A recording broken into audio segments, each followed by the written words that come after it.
Maqaa Abbaa, kan Ilmaa, kan Hafuura Qulqulluu, Waaqayyo tokko, amiin. Hundumaan olitti jiraataa bara bara, muudamuun alattis mootii bara bara. Kaleessas kan jiru, har'as kan jiraatu, borus hunduma dabarsee bara baraatiin kan jiraatu, gooftaa gooftotaa, mootii moototaa, alfaa fi omegaa kan ta'e gooftaan keenya, fayyisaan keenya, qorichi keenya, Yesuus Kiristoos galannii fi ulfinni bara baraan isaaf haa ta'u. Kabajamtoota, jaalatamtoota, maatii Waaqayyoon kan jaalattan, caalumatti Waaqayyoon kan isin jaalatu, maatii haadha keenya qulqulleettii dubaroo Maariyaam biyya keessaa fi biyya alaa kan jirtan, nageenyi, araarri, jaalalli gooftaa keenya Yesuus Kiristoos isiniif haa baay'atu. Maqaa gooftaa keenya Yesuus Kiristoosiin akkam jirtu, akkamiin turtan, akkamiin yoo nageessan, amiin. Waaqayyo abbaan keenya, abbaan jaalalaa, abbaan dhiifamaa, osoo isa hin barbaanne nu barbaadee, osoo isa hin feene nu fedhee, akka baay'ina badii balleessaa fi cubbuu keenya osoo hin taane akka harjummaa fi dhiifama isaatti eegee tiksee sooree gaggeessee sa'aatii kanaa fi daqiiqaa kanaatiin kan nu ga'e, umurii keenya irrattis yeroo qabnu hundumaa caalchisee daqiiqaa kana sagalee isaa akka dhageenyuuf eebbisee kan nuuf laatee Waaqni keenya maqaan isaa baraa hanga baraatti kan kabajamee fi kan ol jejjedhee nuuf haa ta'u. Akkasumas deessoo haadha isaa, haadha keenya qulqulleettii qulqullootaa, obboleettii ergamootaa, haadha qulqullootaa, abdii cubbamootaa kan taate qulqulleettii dubaroo Maariyaam galanni ulfinni isheedhaaf haa ta'u. Ergamoota qulqulloota toltoota akkaataa kennaa fi kabaja isaaniitiin galanni ulfinni isaaniif haa ta'u. Akka fedhaa fi eeyyama Waaqayyootti barnoota keenya koorsii seenaa mana kiristiyaanaa kan jedhu kutaa sadaffaa mana kiristiyaanaa uumamuu Addaamii eegalee kan jedhu wajjiniitiin ilaalla. Waaqayyo abbaan keenya gidduu keenyatti argamee icciitii isaa akka nuuf ibsu, akka nu barsiisu, akka nu gorsu, akka nutti horiu fedhaa fi eeyyama isaa nuuf haa ta'u.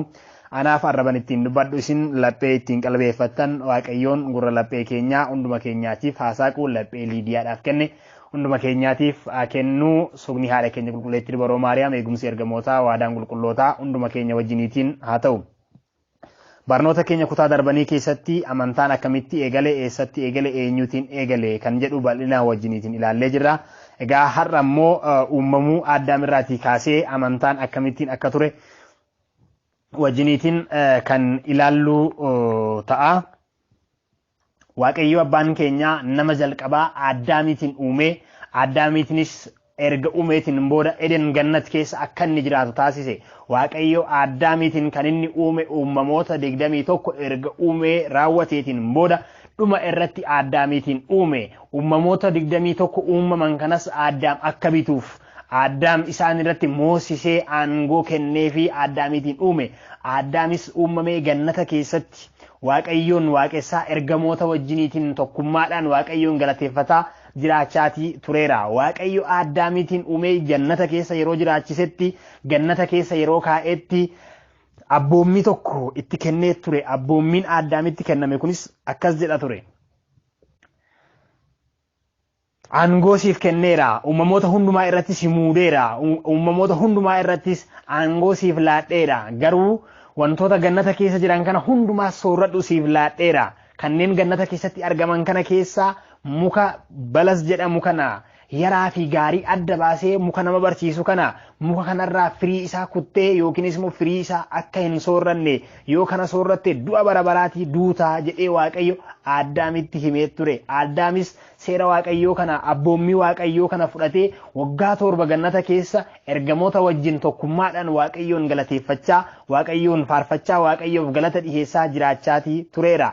Addaamis waggaa 7tiin booda gaafa waggaa 7 guutu seera Waaqayyo itti kenne sana cabse. Seera Waaqayyo Addaamitti kenne sana ala baheetoo hojjete. Muka Waaqayyo hin nyaatiin jedheen sanas, firii muka kanaa hin soorratiin kan jedheen kanas Addaam muka kanarraa firii isaa kutee firii muka kanaatii soorrate. Du'a bara baraa sunis du'e. Addaamis gannata keessaatii ari'atame. Waaqayyoonis Addaamin jannata keessaatii baasee jannata akka inni deebi'ee seeneetoo muka jireenyaa irraa immoo firii isaa kutee yookiinis immoo firii muka jireenyaa akka inni hin soorrannee fi kirubeeliidhaan eegsise. Kirubeeliinis seefii naannofti yookiin seefii gaggaragaru qabateetoo balbala gannat ni eega ture. Addaamis gannata keessaati ari'atamee gizee bahu waaqayyootiin gaabbiin imimmaaniitiin boo'ichaatiin waaqayyoon gaafateera. Waaqayyoonis Addaamin jannata keessaa baasee akkanumatti hin dhiisne waadaa galeefiira. Waadaan waaqayyo Addaamiif gale kunis dhala keerraa dhufee dhaladhee siin fayyisaa jedheetu waaqayyo Addaamiif waadaa galeetoo ture. Egaa maatii waaqayyoo biyya lafaa har'a keessa jiraannu kana keessatti namni tokko du'ee kan jennu foonii fi lubbuun isaa gaafa gargar bahu. Garuu akka seera mana waaqayyootti namni tokko kan inni du'u gaafa waaqayyoo irraatii adda bahu, gaafa seera waaqayyoo cabsu, gaafa waaqayyoo irraatii gargar bahu nama sanaatiin du'ee kan nuti jennuun gaafa sanadha. Addaamis seera waaqayyoo cabse, abboommii waaqayyoo darbe, abboommii waaqayyootiin ala ba'ee waaqayyo wanta hin hojjetiin jedheen darbeetu hojjete, wanta hin soorratiin jedhe darbeetu soorrate. Kanaanis duunni itti murtaa'ee Addaam jannata keessaati ari'atame. Addaam jannata keessaa gaafa bahu ni gaabbee, waaqayyootiinis dhiifama gaafate, imimmaan isaas harcaasee waaqayyoottiin boohe. Waaqayyoonis dhala keerraa dhufeetoo sin fayyisa, dhaladhee sin fayyisa jedhee Addaamiitiif waadaa gale. Addaamis waadaa waaqayyo isaaf gale kana abdii taasifachuutiin jiraachaatii tureera. Jannata keessaas erga baheetii waaqayyoon waaqessaa, waaqayyoon galateeffachaatii tureera. Ijoollee Addaam kan ta'an Aabeelii fi Qaa'eel. Aabeel tiksee ture, hoolota nama eegu ture. Qaa'eel immoo qote bulaa ture. Aabeel hoolota isaa keessaa ishee mimmiidhagduu taase, ishee babbareedduu taate qabeetoo waaqayyoof aarsaa dhiyeesseera.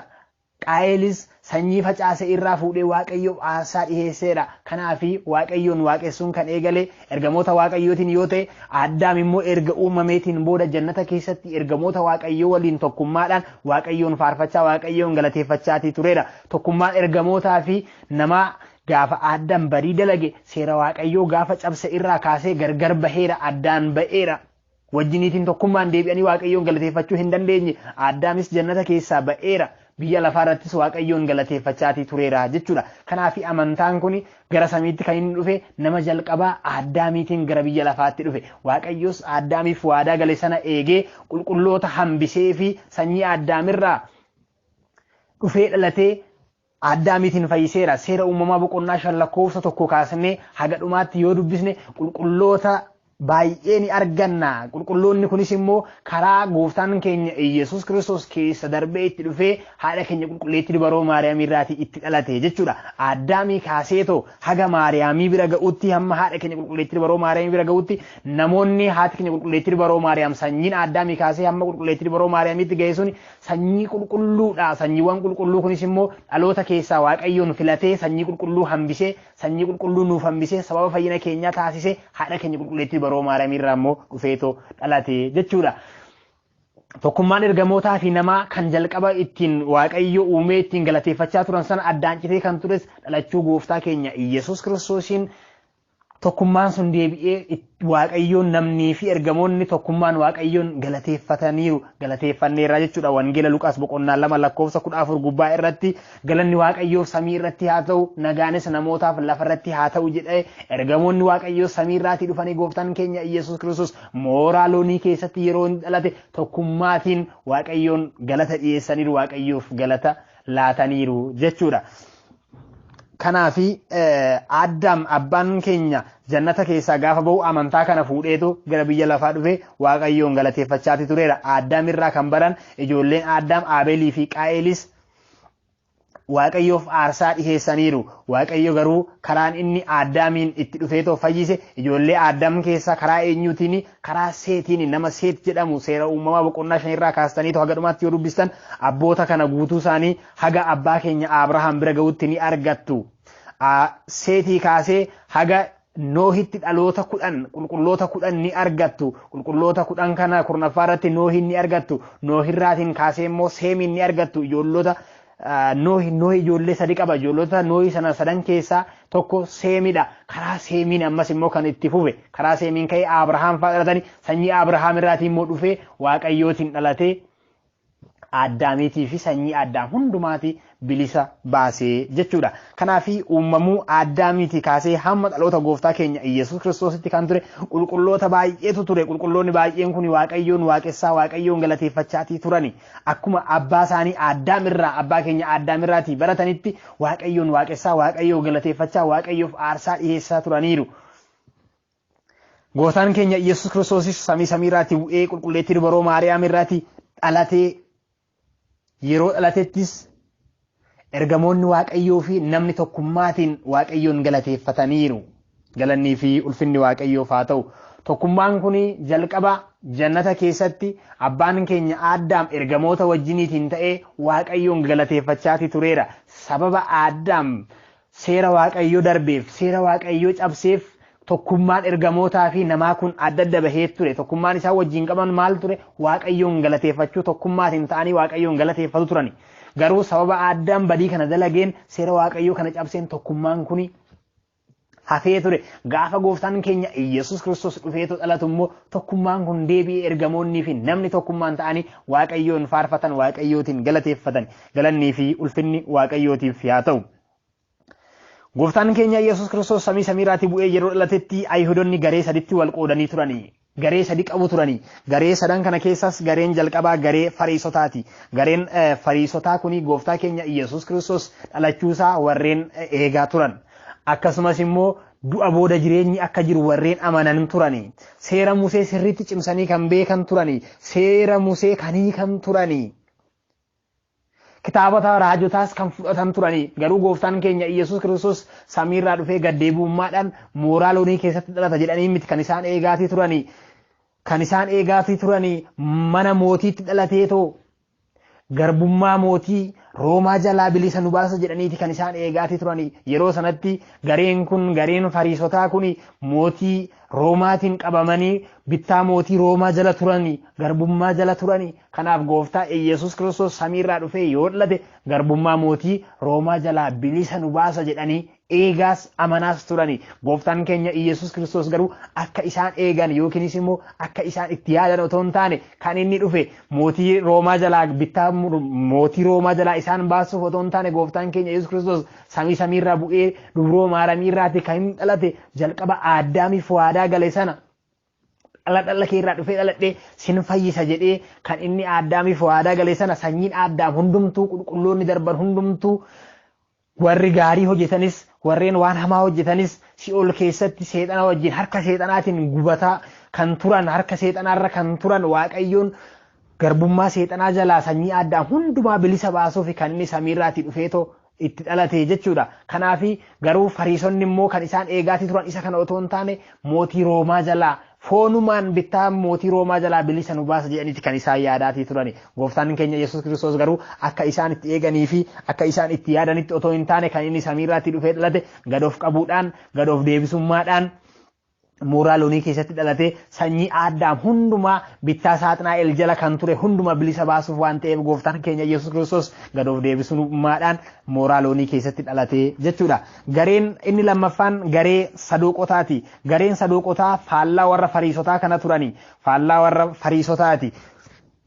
Seera Musee malee kitaabota raajotaa hin fudhatanii. Kitaaba raajotaa Fariisotatu aadaa isaanii itti dabale jedhaniitoo amanu malee kitaaba qulqulluudha yookiinis immoo seera Waaqayyooti jedhaniitoo hin fudhatani. Kan isaan amanan, kan isaan fudhatan eenyuuni seerota Musee qofaadha kan isaan fudhatan kitaabota keessaa jechuudha. Kanaafi seera Museetiin alatti kan biraa hin fudhatani. Warri Sadooqotaa kun luboonni baay'een isaan keessaa kan jirani, luboonni baay'een isaan keessaa kan ba'an akkasumas hangafni lubootaa isaan keessaa kan filatamaatii ture. Dunkaana oriitii bulchaa kan ture warra eenyuti? Warra Sadooqotaa kanaa jechuudha. Lubootas turan. Hangafni lubootaas isaan keessaa filatamee kan filatamaatii ture. Gooftaa keenya Yesuus Kiristoosiin dabarsees kan kenne eenyudha? Warra Sadooqotaa kanaa jechuudha. Warri Sadooqotaa gooftaa keenya Yesuus Kiristoosiin dabarsanii kennaniiru. Seerota Museetiin alatti seerota biraa hin fudhatani. Seerota biraa kan warra Fariisotaati, seera warra Fariisotaati jedhaniitiin fudhatu malee seera Waaqayyooti jedhaniitoo hin fudhatanii. Akkasumas immoo du'aa ka'umsa booda jireenyi hin jiru jedhanii warra amanan turani. Garee Ayihudotaa keessaa gareen Fariisotaa kun du'aa ka'umsa booda jireenyi akka hin jirreetti kan isaan beekanii jechuudha. Gareen inni sadaffaan garee Esaawiyaan jedhamu. Garee Esaawiyaan kun gooftaa Yesuus Kiristoos samiirraa dhufee dhalachuu isaa warra amanan. Akkasumas gooftaa Yesuus Kiristoos samiirraatiin ni bu'a, ni dhalatas jedhaniitoo warreen tsoomaa turan tsoomiin warreen simatanidha. Isaan kunis itti dabaluun akkuma warra Fariisotaa sana jireenya booda du'a booda jireenyi ni jira jedhanii warreen amananidha. Jireenya booda du'a booda jireenyi ni jira jedhanii warreen amananidha. Akkasumas immoo isaan kunis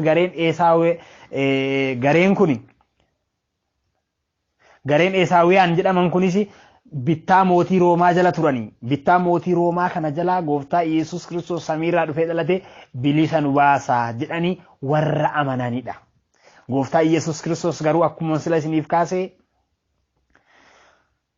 warra fooniin garbooman otoo hin taane, warra mootii biyya lafaatiin bitaman otoo hin taane, Saaxinaa'eliin warra bitaman, abidda bara baraatti warra gubataatii jiran, sanyii Addaam hundumaa cubbuu sanyiitiin darbaatii dhufe Addaamii kaasee cubbuu sanyiirraan sanyiitti darbaatii dhufe kana balleessuudhaaf waadaa Addaamiif gale sana galmaan ga'uuf gooftaan keenya Yesuus Kiristoos sa'aatii isaa eeggatee yeroon isaa gaafa ga'u dhufee mooraa loonii keessatti dhalate. Galannii fi ulfinni isaaf yaa ta'u.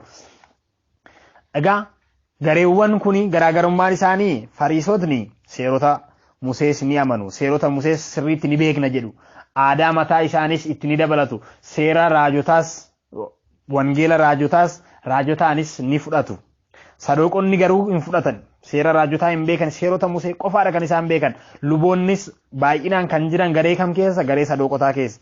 Hangafni lubootaas kan filatamu garee kam keessa? Garee sadoqotaa keessaa. Akkasumas gooftaa keenya Yesuus Kiristoosiin dabarsanii kan kennan eenyudha? Garee sadoqotaati jechuudha. Gareen Esaawiyaanii fi gareen Fariisotaa hamma ta'e walitti dhiheenya qabu, garuu wal lolaniiti kan isaan gargar bahan. Tokkuma turanis wal loluutiin gargar bahan. Lolaan waan gargar bahanii fi gooftaa Yesuus Kiristoos samiirraatti dhufee gizee dhalatutti tsoomiidhaan kan eeggate gareewwan sadan kana keessaa garee kamidha? Garee Esaawiyaan warreen jedhaman kanadha jechuudha. Egaa walumaa galatti barnoonni keenya guyyaa har'aa uumamuu Addaamiitii eegalee haga dhaloota gooftaa keenya Yesuus Kiristoositti kan ilaalledha. Addaam uumamni hundumaa erga uumameen booda guyyaa ja'affaatti kan inni uumame. Guyyaa ja'affaattis uumamee Waaqayyoon Addaamiin eessa jiraachise? Eden Gannat keessa isa jiraachise. Eden Gannat keessattis abboommii itti kennee ture. Abboommiin Addaamitti kenname kunis maalidha? Biyya uumamoota 22 kana hundumaa irratti si muudeera. Aangoo siif kenneera. Garuu muka gannata keessatti argaman kana hundumaa siif eeyyameera. Muka gannata keessatti argaman kana keessaa garuu muka balas kana hin nyaatin. Muka balas kana yoo nyaatte du'a bara baraa duuta jedhee Waaqayyoon Addaamitti himeera. Addaamis seera Waaqayyoo eegee waggaa 7 gannata keessa jiraateera. Waggaa 7 booda seera Waaqayyoo waan cabsee fi gannata keessaatii baheera. Jalqaba gannata keessa yeroo jiraachaa turetti ergamoota Waaqayyoo waliin tokkummaatiin Waaqayyoon galateeffachaa, Waaqayyoon faarfachaa, Waaqayyoof aarsaa dhiyeessaa tureera jechuudha. Abbaan keenya Addaam gaafa gannataatii ari'atamee gannataatii bahu Waaqayyoon Addaamiif waadaa galeera. Dhala keerraa dhufee dhaladhee sin fayyisa jedhee akkuma Addaamiif waadaa gale gooftaan keenya Yesuus Kiristoos Addaamiif waadaa gale sana samiirraatti bu'ee dubroo Maariyaamiirraatti dhalatee Addaamiitiin fayyiseera. Addaamis gannata keessaa ari'atamee gaafa bahe biyya lafaa kana irratti Waaqayyoof aarsaa dhiyeessaa, Waaqayyoon galateeffachaatii tureera. Abbaa keenya Addaamirraa kan baratan ijoolleen isaas Abelii fi Qaayel Waaqayyoof aarsaa dhiyeessaniiru. Itti fufanii hundumtuu tartiibumaan dabareedhaan akkuma dhufanitti Waaqayyoof aarsaa dhiyeessaatii turaniiru jechuudha. Abboon darban, qulqulloon darban. Kana keessatti garuu sababa fayyina keenyaa kan taate haati keenya qulqulleettii dubaroo Maariyaamiirraa kaasee haga Addaam bira ga'utti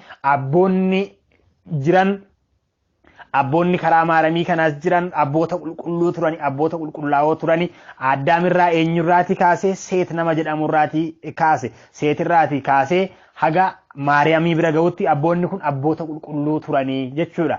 Kanas kan nuti argannu seera uumamaa boqonnaa 5 lakkoofsa 1 kaasnee haga dhumaatti yoo dubbisne Seetii kaasee hamma Noohitti ni arganna. Ijoolleen Noohi sadii, ijoollota Noohi sadan kana keessaas inni tokko Seemidhaas. Karaa Seem kanaan immoo Seem immoo sanyii eenyuuti? Sanyii karaa Abrahaamii. Abrahaamiirraati immoo kaasee karaa Yaaqoobiin dhufe Waaqayyoon haadha keenya qulqulleettii dubaroo Maariyaamiirraatti dhalate nu fayyisee sanyii cubbuu sanyiitiin darbaa ture hundumaa hambisee jechuudha. Gooftaan keenya Yesuus Kiristoos samiirraati bu'ee yeroo dhalatetti Fariisonni Ayihudonni garee saditti wal qoodanii turan. Ayihudonni garee meeqa qabu? Garee sadii qabu. Gareen sadan kunis gareen tokko garee Fariisotaati, gareen lammaffaan garee Sadoqotaati, gareen sadaffaan garee Esaawiyaan jedhamanidha jechuudha. Gareewwan sadan kunis immoo gareen Fariisotaa kuni seera Musee sirriitti kan beekan, seera Musee sirriitti ni beekna, ni hiikna warreen jedhan turan. Du'aa ka'umsa boodas jireenya akka jiru ni amanu turani. Baay'inni isaanis haga nama 6,000 olii kan ta'an turani. Akkasumas bittaa mootii Roomaa jala waan turaniif mootii Roomaatiin koloneeffamanii waan jiraniif gooftaa Iyesuus Kiristoos dhufee mana mootiitti dhalateetoo bittaa mootii Roomaa kana jalaa bilisa nu baasa jedhanii warreen amanaa turanidha. Saduuqonni immoo faallaa warreen kanaa turani. Seerota Museetiin alatti kitaaba raajotaa hin fudhatani. Fariisonni garuu kitaaba raajotaa ni fudhatu turani. Saduuqonni garuu kitaaba raajotaa hin fudhatanii. Luboonni baay'een kan jiran saduuqota keessaa akkasumas hangafni lubootaa kan filataman eenyu keessaa garee saduuqotaa keessaa gooftaa keenya Iyesuus Kiristoosin dabarsanii du'aaf kan laatan immoo eenyudha? Gareedhuma saduuqotaa kanaa jechuudha. Gareen Esaawiyaan kan jedhaman kun immoo akkuma warra Fariisotaa kitaabota ni fudhatu. Fariisota wajjin wal fakkaatu, garuu Fariisota wajjinis lolanii wal lolaani kan isaan adda bahan, wal lolanitti gargar bahani. Isaanis bittaa kolonii mootii Roomaa jala turan gooftaa Yesuus Kiristoos samiirraatii dhufe bittaa kana jalaa kolonii kana jalaa bilisa nu baasa jedhanii warra amanan turani. Gooftaa Yesuus Kiristoosis immoo yeroo dhufee inni dhalatetti xoomaatii turani. Xoomiitiin kan eeggataa turan garee Esaawiyaanotaa kanaa jechuudha. Egaa walumaa galatti barnoonni keenya guyyaa har'aa kana fakkaata. Waaqayyo gidduu keenyatti argamee nu barsiise, nu gorse, nutti hori'e. Maqaan isaa bara hanga baraatti kan kabajamee fi kan ol jejjedhee nuuf haa ta'u. Barnoota keenya kutaa itti aanuun haga walitti deebinutti ayyaanni Waaqayyo Abbaa, gaarummaan Ilmaa, tokkummaan Hafuura Qulqulluu, sumni haadha keenya qulqulleettii dubaroo Maariyaamii, eegumsa ergamoota waadaan qulqulloota hunduma keenya wajjiniin haa ta'u bara baraan. Ameen.